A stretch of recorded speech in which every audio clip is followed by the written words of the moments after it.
বিসমিল্লাহির রহমানির রহিম। শহীদ রাষ্ট্রপতি জিয়া রহমানের ৮৯তম জন্মবার্ষিকী উপলক্ষে বাংলাদেশ জাতীয়তাবাদী দল আয়োজিত আজকের এই আলোচনা সভার সম্মানিত সভাপতি, বাংলাদেশ জাতীয়তাবাদী দলের সম্মানিত মহাসচিব জনাব মির্জা ফখরুল ইসলাম আলমগীর, মঞ্চে উপস্থিত স্থায়ী কমিটির সম্মানিত সদস্য সহ সম্মানিত আলোচকবৃন্দ এবং আমার সামনে উপস্থিত এই মঞ্চের সামনে এবং এই ঘরের বাইরে বিএনপি সহ সকল অঙ্গ সহযোগী সংগঠনের প্রিয় ভাই বোন নেতাকর্মীরা, আসসালামু আলাইকুম।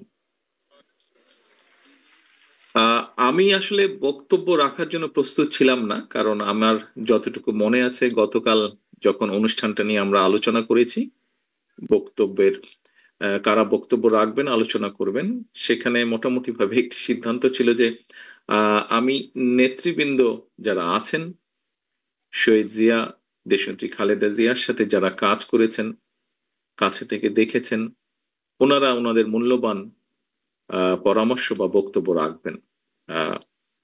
কিছুক্ষণ আগে আমাকে জানানো হলো যে আমাকে দুটি কথা বলতে হবে। আমি মানসিকভাবে ঠিক প্রস্তুত ছিলাম না। প্রিয় নেতৃবৃন্দ, প্রিয় সহকর্মীবৃন্দ, আমরা আজকে এখানে আলোচনা করেছি শহীদ জিয়া যখন বিভিন্ন সময় আমাদের মুক্তিযুদ্ধ থেকে শুরু করে, মুক্তিযুদ্ধে তার ভূমিকা থেকে শুরু করে যখন দেশ পরিচালনার দায়িত্ব উনি পেয়েছেন, এই পুরো সময়টা আমরা আলোচনা করেছি। কিভাবে মুক্তিযুদ্ধকে সংগঠিত করার চেষ্টা করেছেন, কিভাবে নিজে উপস্থিত থেকে, মেজর হাফিজ সাহেবের কাছে আমরা শুনেছি, নিজে উপস্থিত থেকে যুদ্ধ, অস্ত্র হাতে যুদ্ধ করেছেন যুদ্ধের ময়দানে। আমরা নেতৃবৃন্দের কাছ থেকে শুনেছি যে কিভাবে পরবর্তীতে যখন দেশ পরিচালনা সুযোগ পেয়েছিলেন, সেই সময় কিভাবে কোদাল হাতে খাল খননের মাধ্যমে, সিম্বলিক ভাবে যদি আমরা বলি, খাল খননের মাধ্যমে দেশকে পুনর্গঠনের চেষ্টা করেছেন। প্রিয় সহকর্মীবৃন্দ, আমি মাঝে মাঝে একটি কথা বলি, এখানে আপনারা যারা আজকে ঘরের সামনে উপস্থিত আছেন, মঞ্চ থেকে শুরু করে ঘরের সামনে, ঘরের বাইরে যারা উপস্থিত আছেন, আপনারা প্রত্যেকেই এক একজন রাজনৈতিক কর্মী। রাজনৈতিক কর্মী হিসাবে আমরা বেশ কয়েকটি ব্যাপারে গর্ব অনুভব করি। আমাদের দলের ক্ষেত্রে আমরা প্রত্যেকটি নেতাকর্মী গর্ব অনুভব করি। যখন আমরা আজকে আলোচনা করছিলাম, আলোচকবৃন্দ যখন বলছিলেন শহীদ রাষ্ট্রপতি জিয়া রহমান যখন দেশ পরিচালনা করেছেন, কি কি ক্ষেত্রে দেশ জাতি সফলতা অর্জন করেছিল ওনার নেতৃত্বে, এই কথাগুলো যখন আমরা বলি, বিএনপির একজন কর্মী হিসেবে আমরা প্রত্যেকটি কর্মী গর্ব অনুভব করি। আমরা যখন আলোচনা করি পরবর্তীতে দেশনেত্রী খালেদা জিয়ার সময় দেশ এবং জাতি, যখন দেশ পরিচালনা করেছেন দেশনেত্রী খালেদা জিয়া, দেশ এবং জাতি কি কি অগ্রগতি অর্জন করেছে, আমরা গর্ব অনুভব করি।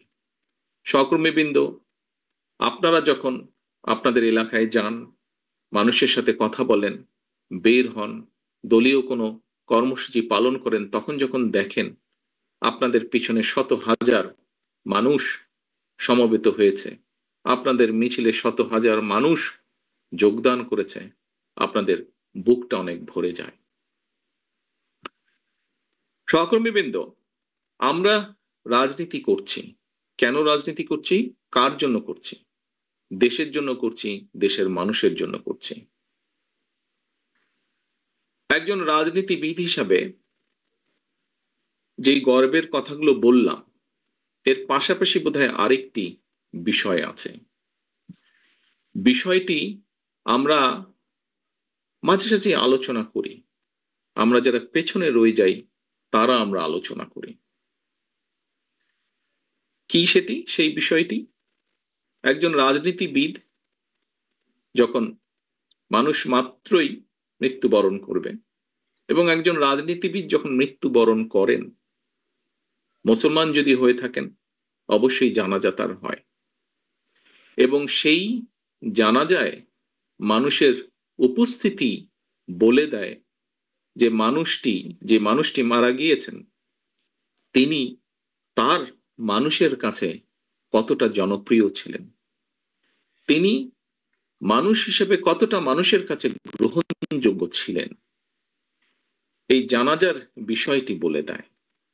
এখানে ডক্টর মোশাররফ সাহেব শহীদ রাষ্ট্রপতি জিয়া রহমানের জানাজার কথা উল্লেখ করেছেন ওনার বক্তব্যে। আমরা সমসাময়িক ইতিহাস ওনার জানাজা থেকে শুরু করে আজ পর্যন্ত যদি দেখি, খুব সম্ভবত পৃথিবীর কোনো রাজনৈতিক নেতার চলে যাবার পরে জানাজার ক্ষেত্রে এইরকম দৃশ্য আমরা দেখিনি, এত জনসমাগম আমরা দেখিনি, এভাবে মানুষকে কাঁদতে আমরা দেখিনি, এত সংখ্যক মানুষকে কাঁদতে। প্রিয় সহকর্মী বৃন্দ,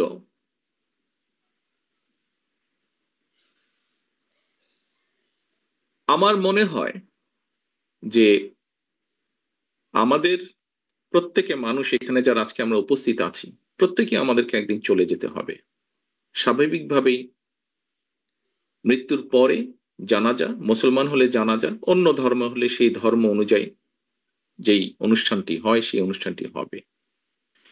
কারটি কত বড় হবে সেটি আমরা জানবো না, অর্থাৎ যে মানুষটি মারা যাচ্ছে, কিন্তু যারা বেঁচে থাকবে তারা দেখতে পাবে। সহকর্মী বৃন্দ, শহীদ রাষ্ট্রপতি জিয়া রহমানের কর্মী হিসাবে আমাদের প্রত্যেকের বোধহয় নিজের মনের ভিতরে এইরকম একটা ইচ্ছা থাকা উচিত যে শহীদ রাষ্ট্রপতি জিয়া রহমান যেভাবে নিজেকে মানুষের কাছে গ্রহণযোগ্য করেছিলেন, যেভাবে মানুষের স্নেহ ভালোবাসা পেয়েছিলেন, সেই রকম কিছু একটা আমরা একজন রাজনৈতিক কর্মী হিসেবে, তার দলের রাজনৈতিক কর্মী হিসেবে আমরা আমাদের যার যার অবস্থান থেকে তার সর্বোচ্চটা যাতে আমরা পেতে পারি, এরকম একটি দৃঢ় সংকল্প আমি মনে করি বর্তমান প্রেক্ষাপটে নেওয়া উচিত। আমরা শহীদ রাষ্ট্রপতি জিয়া রহমানের সম্মানিত আলোচকবৃন্দ বিভিন্ন বিষয়ে আলোচনা করেছেন। সকল কিছু যদি আমরা পর্যালোচনা করি তাহলে আমি মনে করি একজন রাজনৈতিক কর্মী হিসাবে, ওনার সন্তান হিসাবে এবং ওনার দলের একজন রাজনৈতিক কর্মী হিসাবে আমি তো আমার ক্ষেত্রে আমি সেই রকমই চাই। আমার দৃঢ় বিশ্বাস আমার সামনে উপস্থিত আপনার প্রতিটি মানুষ, আমি যেই কথাগুলো তুলে ধরেছি আপনাদের কাছে, এখন হয়তো একজন মানুষ হিসাবে আপনি কেন চাইবেন না যে আপনি এমন কিছু রেখে যান যা আপনি চলে যাবার পরেও সেটি ক্যারি করবেন, অর্থাৎ মানুষের সেই সমর্থন, মানুষের সেই শ্রদ্ধা, মানুষের সেই সম্মান আপনার প্রতি। সহকর্মীবৃন্দ, মেজর হাফিজ সাহেব ওনার বক্তব্যে একটি কথা বলেছেন। উনি দুদিন আগে যখন এলাকায় গিয়েছেন, উনি কিছু মানুষকে দেখেছেন ওনার সামনে, উনি খুব অবাক হয়েছেন। প্রিয় সহকর্মীবৃন্দ, এইরকম মানুষগুলো 5 তারিখের পর থেকে আস্তে আস্তে ভিড় করা শুরু করেছে। এরকম এখানে আরেকজন বক্তা বলেছেন যে এই ঘরে যারা উপস্থিত আছেন, খুব সম্ভব মঈন খান সাহেব বলেছেন ওনার বক্তব্যে, যে এই ঘরে যারা আপনারা উপস্থিত আছেন, আমাদের দেশনেত্রী থেকে শুরু করে আমাদের গ্রামের প্রতি শেষ কর্মীটি পর্যন্ত প্রত্যেকটি মানুষ বিগত 15 বছরে 16 বছরে, আমরা 111 থেকে ধরলে আরো লম্বা সময়, আরো 2 বছর সময়, কিভাবে আপনারা অত্যাচারিত হয়েছেন, নির্যাতিত হয়েছেন। বাংলাদেশের পত্র পত্রিকাগুলো, যেই পত্র পত্রিকাগুলো সহজে আমরা বলতাম, কথার ছলে আমরা বলতাম বিএনপির ভালো নিউজ করে না, সেই পত্র পত্রিকাগুলো লিখেছে তারা যে কিভাবে আমাদের নেতাকর্মীরা হাতকড়া পরা অবস্থায় জেলের ভিতরে মারা গিয়েছে, কিভাবে আমাদের নেতাকর্মীরা হাতকড়া পরা অবস্থায় হাসপাতালের বারান্দায় শুয়ে আছে। প্রিয় সহকর্মীবৃন্দ, এই ঘটনাগুলো, এই দৃশ্যগুলো নিশ্চয়ই আপনারা ভুলে যাননি। আপনারা যদি ভুলে না গিয়ে থাকেন প্রিয় সহকর্মীবৃন্দ, তাহলে আপনাদের প্রত্যেকের মনে আজকে একটি প্রশ্ন বা জিজ্ঞাসা আসা উচিত যে কেন আমরা ওই যে হাফিজ সাহেবের যাদেরকে দেখেছেন, কেন এই মানুষগুলোকে আমরা আমাদের আশেপাশে ভিড় করতে দেব? কারণ শহীদ রাষ্ট্রপতি জিয়া রহমানের প্রতি এখনো যে মানুষের ভালোবাসা শ্রদ্ধা আছে, সেটিকে ধরে রাখার দায়িত্ব আমাদের। ওনার যেই পরিকল্পনা, যেই আশা, যেই আকাঙ্ক্ষা নিয়ে আমরা আলোচনা করেছি, ওনার যেই সফলতাগুলো নিয়ে আমরা আলোচনা করেছি, যা দেশ এবং দেশের মানুষকে উপকৃত করেছে, সেগুলোকে যদি আমাদের কন্টিনিউ করতে হয়, তাহলে অবশ্যই আমাদেরকে যেমন সতর্ক হতে হবে, আমাদের প্রত্যেকটি নেতাকর্মীদেরকে যেরকম সতর্ক হতে হবে, সচেতন হতে হবে, একসাথে একইভাবে যেটি মহাসচিব সাহেব ওনার বক্তব্যে বলেছেন, যে মানুষের পাশে গিয়ে দাঁড়াতে হবে। দেখুন, শহীদ রাষ্ট্রপতি জিয়া রহমানের যতগুলো কম বেশি ভিডিও আছে, তখন তো আর ভিডিও ক্যামেরা ছিল না, প্রজেক্টর ছিল, অনেক নষ্ট হয়ে গেছে। বিশেষ করে আমরা যেটা জানি, বিগত সরকারের সময় অনেক এরকম ডকুমেন্ট যেগুলো সরকারি জিম্মায় ছিল নষ্ট করে ফেলা হয়েছে। তারপরেও যতটুকু আমরা দেখি এখন, দেখবেন প্রত্যেকটি ভিডিওতে, মানে 100টি যদি থাকে, তার মধ্যে শতকরা 80টি ভিডিও, 70 থেকে 80টি ভিডিওতে দেখবেন উনি কিন্তু গণমানুষের কাছে, হয় গ্রামের মেঠো পথ দিয়ে হেঁটে যাচ্ছেন, অথবা খাল কাটছেন, অথবা গ্রামের কোনো একটি গৃহস্থের সাথে, কৃষকের সাথে কথা বলছেন, অর্থাৎ মানুষের মধ্যেখানে আছেন, অথবা স্কুলের শিশুদের সাথে কথা বলছেন, অথবা শিক্ষকদের সাথে, অর্থাৎ সোজা কথা, উনি মানুষের কাছে আছেন।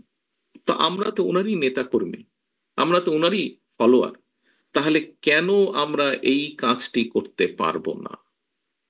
প্রিয় সহকর্মীবৃন্দ, রাজনৈতিক দল হিসাবে, একটি গণতান্ত্রিক রাজনৈতিক দল হিসাবে আমরা তো এক্সপেক্ট করবই, এবং শুধু এটা আমাদের এক্সপেকটেশন বা আশা না, এই অধিকারটিকে বঞ্চিত করা হয়েছিল গত 1 যুগেরও বেশি সময় ধরে, এবং এই অধিকারকে প্রতিষ্ঠিত করার পক্ষে বাংলাদেশের প্রত্যেকটি মানুষ সচেতন, প্রত্যেকটি গণতান্ত্রিক মানুষ। কি সেটি? সেটি ভোটের অধিকার, ভোটকে প্রতিষ্ঠিত করা।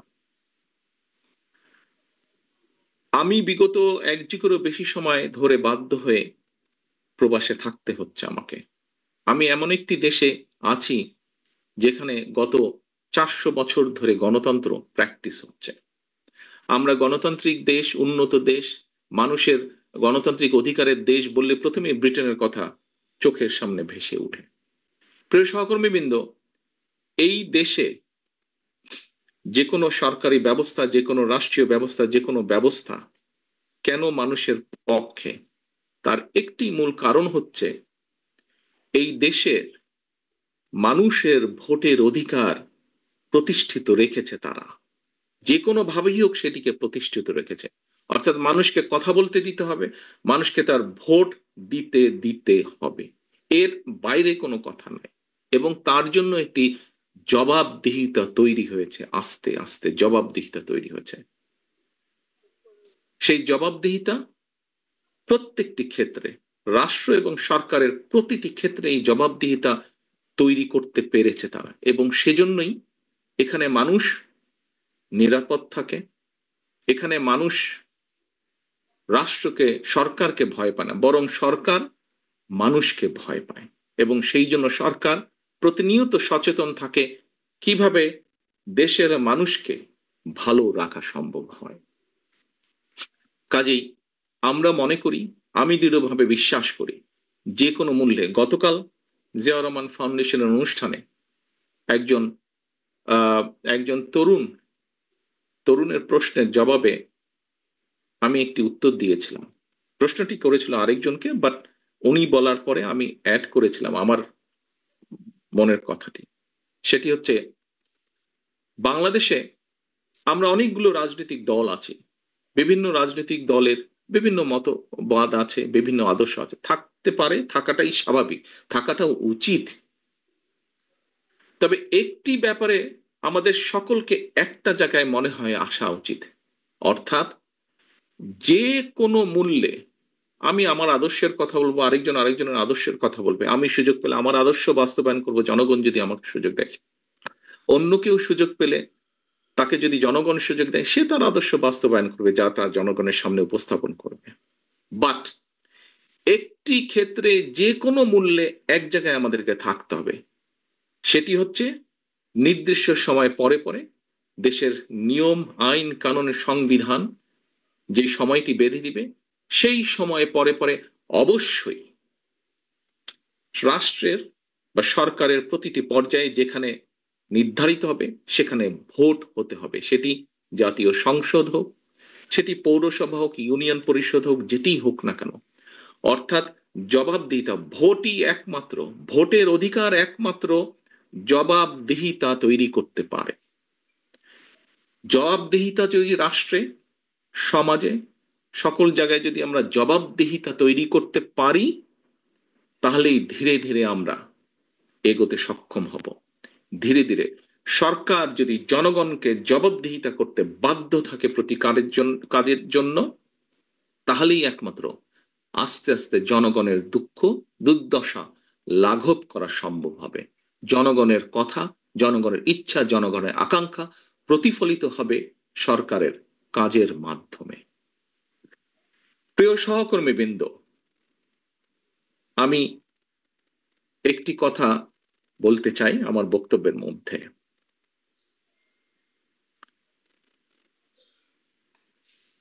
হাফিজ সাহেবের আবারও উদাহরণটি আমি টানতে চাই।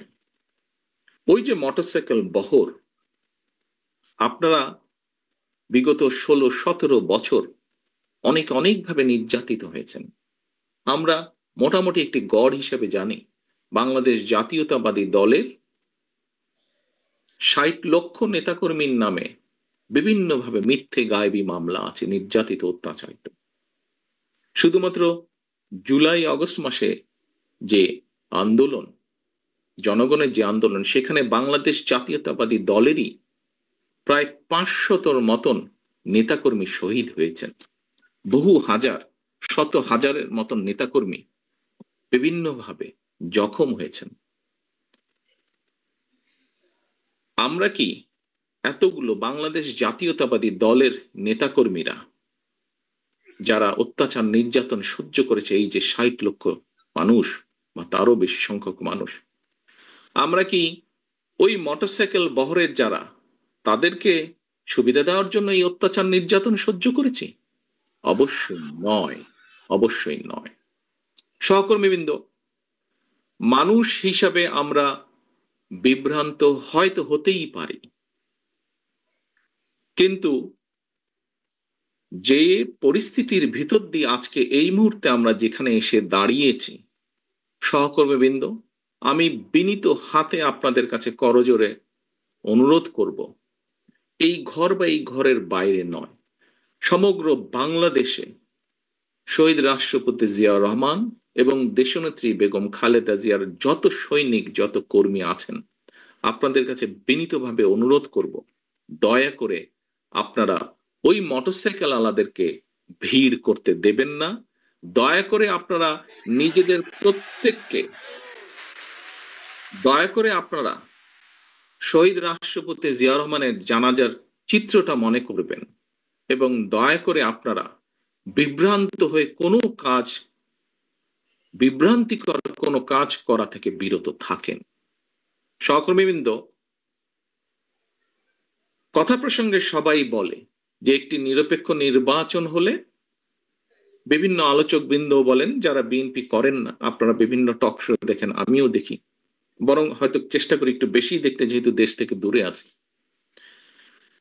অনেকেই বলেন যে একটি দেশে স্বাভাবিক সুষ্ঠু নিরপেক্ষ নির্বাচন হলে বাংলাদেশ জাতীয়তাবাদী দলের সর্বোচ্চ সম্ভাবনা আছে সরকার গঠন করার। সহকর্মীবৃন্দ, আমি আপনাদের কাছে একটি প্রশ্ন রাখতে চাই। সেই মোটরসাইকেল আলাদের তাদের নিজ স্বার্থ উদ্ধারের জন্য বা আমাদের কিছু নেতাকর্মী বিভ্রান্ত হয়ে যদি এমন পরিস্থিতির উদ্ভব হয় যেখানে অন্য কেউ সরকার গঠন করলো, তাহলে কি আপনি মনে করেন আপনি খুব ভালো থাকতে পারবেন? আপনি বলতে আমি, বাংলাদেশে যদি 1 কোটি বিএনপির নেতাকর্মী থাকে, সবকিছু মিলিয়ে আমি 1 কোটি মানুষকেই বলছি, আপনারা কি ভালো থাকতে পারবেন? কারা চলে আসবে, কি চলে আসবে আমরা জানি না। তবে আর যাই হোক, সেটা আপনাদের কারো জন্য ভালো হবে না, আমাদের কারো জন্য ভালো হবে না। প্রিয় সহকর্মীবৃন্দ, কোনো কারণে যদি অন্য কেউ সরকার গঠন করে, একজন রাজনৈতিক কর্মী হিসেবে আপনার এতটুকু চিন্তা, এতটুকু সেন্স থাকতে হবে, অন্য কেউ যদি সরকার গঠন করে, বাংলাদেশের রাজনৈতিক প্রেক্ষাপটেই হোক, আন্তর্জাতিক রাজনৈতিক প্রেক্ষাপটের ক্ষেত্রেই হোক, সেটা কি দেশ এবং জাতির জন্য খুব ভালো হবে? আমি দৃঢ়ভাবে বিশ্বাস করতে চাই যে আপনারা পরবর্তী যে সেকেন্ড নাটা বললেন, আপনারা বুঝে শুনেই নাটা বলেছেন। প্রিয় সহকর্মীবৃন্দ, আপনারা যদি বুঝে শুনে নাটা বলে থাকেন তাহলে আপনারা সঠিক বলেছেন, এবং তাই যদি হয়ে থাকে, দুটো প্রশ্ন করেছি আপনাদের, দুটোতেই আপনারা না বলেছেন। প্রিয় সহকর্মীবৃন্দ, এই নাটি যদি আপনারা বুঝে শুনে এবং সত্যিকার ভাবে না বলে থাকেন, এখনো আমাদের হাতে সময় আছে মানুষের পাশে গিয়ে দাঁড়ানো। এখনো আমাদের সময় আছে, এখনো আমাদের কাছে সময় আছে মানুষ যেভাবে চায় সেভাবে চলার জন্য। দিন শেষে কিন্তু রাজনৈতিক দল হিসাবে, রাজনৈতিক কর্মী হিসাবে যাই হোক, দিন শেষে কিন্তু আপনাকে ওই লোকটার কাছে, ওই মানুষটার কাছে, ওই ভোটারটার কাছে আপনাকে যেতে হবে। এটা তো বোঝেন নাকি? এটা তো বোঝেন। আমরা দুদিন আগে দুদিন আগে আমি একজন ব্যক্তির টক শো দেখছিলাম। উনি কথা প্রসঙ্গে বলছিলেন, সে আলোচক কথা প্রসঙ্গে বলছিলেন যে উনি এখনো ঠিক বুঝে উঠতে পারছেন না, যেই স্বৈরাচার পালিয়ে গিয়েছে তারা আবার মাথা চাড়া দেওয়ার চেষ্টা করছে। চেষ্টা ঠিক আছে, করতেই পারে তারা, কিন্তু তারা যদি ভোটের মাঠে নামে, কি নিয়ে তারা মানুষের সামনে হাজির হবে? পেছনের গুলা বাদই দিলাম, উনি বলছেন যে পেছনের গুলো না হয় বাদই দিলাম, এই অগাস্ট জুলাই জুলাই অগাস্ট মাসে যে হত্যাকাণ্ড ঘটেছে, প্রায় 1.5 থেকে 2,000 মানুষকে যে হত্যা করেছে, প্রায় 30,000-এর মতন মানুষকে যে তারা জখম করেছে, ইউনিসেফের বক্তব্য অনুযায়ী 64টা শিশুকে তারা হত্যা করেছে, এর জবাব তারা মানুষের সামনে কি দিবে? এই জবাবগুলো তো তাদেরকে দিতেই হবে।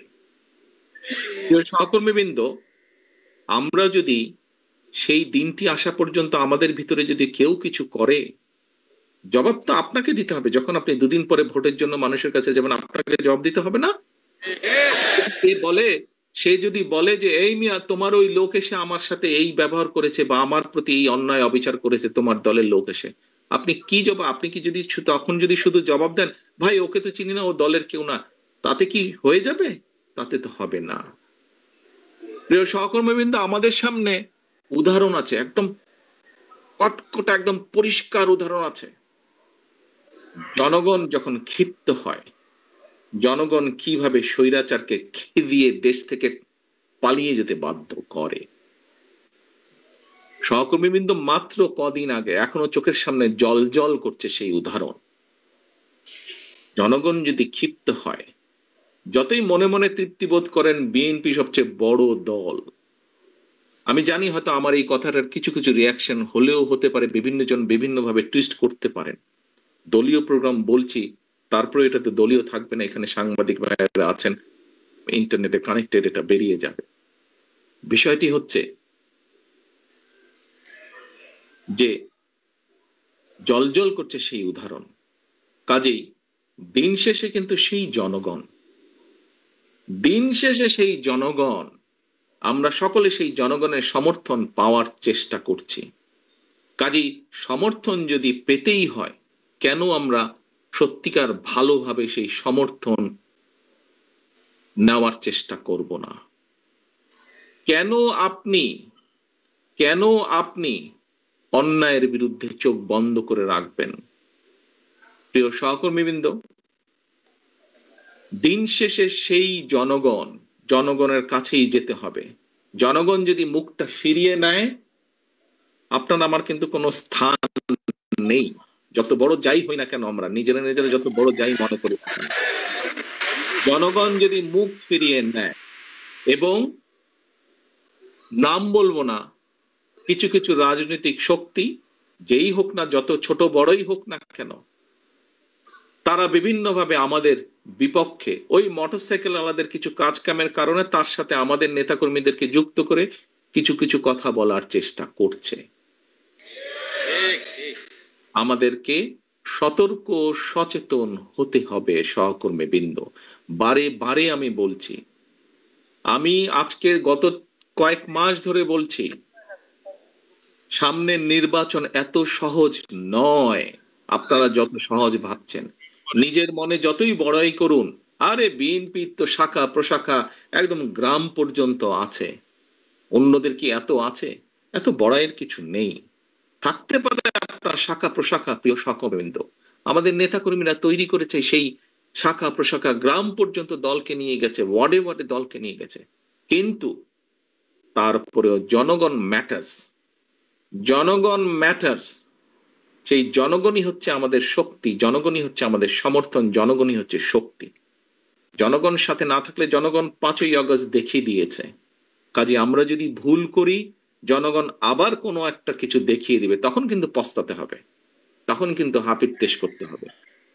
সহকর্মীবৃন্দ, এখনো সময় আছে। আসুন আসুন আসুন, আমরা জনগণের পাশে থাকি, জনগণের সাথে থাকি। যারা এমন কিছু করবে যা আপনাকে আমাকে ক্ষতিগ্রস্ত করবে, যা আমার দলকে ক্ষতিগ্রস্ত করবে, যা আমাদের দল ক্ষতিগ্রস্ত হবে, আমরা তার বিরুদ্ধে প্রতিবাদ গড়ে তুলব, তার বিরুদ্ধে প্রতিরোধ গড়ে তুলব।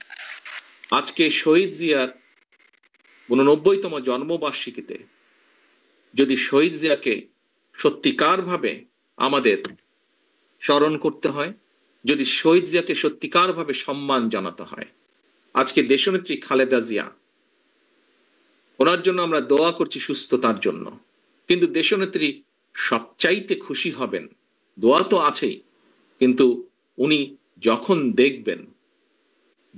দেখবেন যে জনগণ সমর্থন দিয়েছে বিএনপির প্রতি, আমি তো মনে করি সবচাইতে বেশি খুশি উনি সেদিন হবেন। এবং দেশনেত্রী খালেদা জিয়ার সৈনিক হিসাবে আপনাদের উপরে সে দায়িত্ব বর্তায়।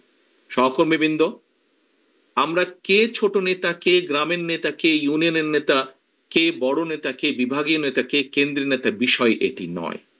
বিষয় একটি, আমাদের ঐক্যবদ্ধ থাকতে হবে, আমাদেরকে অন্যায়ের বিরুদ্ধে থাকতে হবে, আমাদেরকে অন্যায়ের বিরুদ্ধে প্রতিরোধ করতে হবে, আমাদেরকে এমন ভাবে দাঁড়াতে হবে যাতে জনগণ বোঝে আমরা তাদের সাথে আছি, জনগণ বোঝে আমরা তাদের পাশে আছি, জনগণ বোঝে যে জনগণ যেভাবে চায় আমরা সেভাবেই আছি, জনগণের প্রত্যাশা অনুযায়ী আমরা সেভাবেই তাদের পাশে আছি। সহকর্মীবৃন্দ, আজকে এই হোক আমাদের শপথ, শহীদ রাষ্ট্রপতি জিয়াউর রহমানের এই 89তম জন্মবার্ষিকীতে এই হোক আজকে আমাদের প্রতিজ্ঞা। সকলকে আন্তরিক ধন্যবাদ। আল্লাহ হাফেজ। বাংলাদেশ জিন্দাবাদ। বাংলাদেশ জাতীয়তাবাদী দল জিন্দাবাদ।